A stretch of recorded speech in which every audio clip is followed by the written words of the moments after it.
Selain sebagai tempat ibadah, masjid menjadi destinasi wisata para pelancong karena sejarah dan keunikan arsitekturnya. Salah satunya Masjid Biru di Petersburg di Rusia.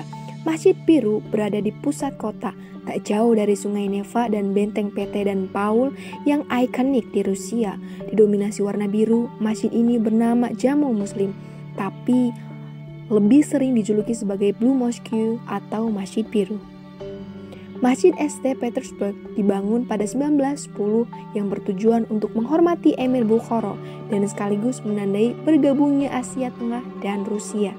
Peristiwa ini terjadi di era pemerintahan Tsar Alexander III, Kekaisaran Rusia yang sangat menghormati kepentingan komunitas Muslim yang saat itu berjumlah lebih dari 8.000 orang.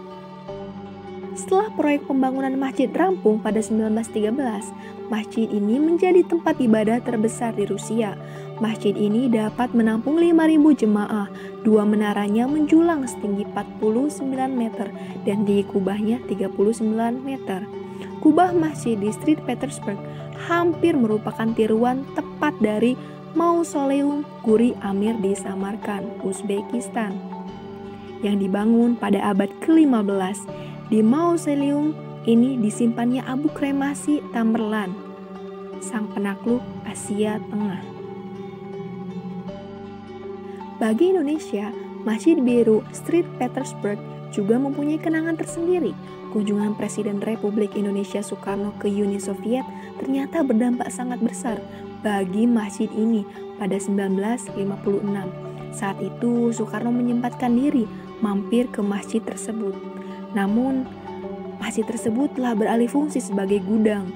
Melihat hal ini, Soekarno kemudian bertemu Nikita Khrushchev, sang pemimpin Soviet, segera membahas kondisi Masjid Biru yang baru ia kunjungi. Presiden Soekarno meminta masjid ini dikembalikan sebagai fungsinya. 10 hari setelah kunjungannya, bangunan tersebut pun kembali menjadi masjid. Mungkin segitu saja video dari saya. Jangan lupa like, comment, and subscribe. Terima kasih. Sampai jumpa.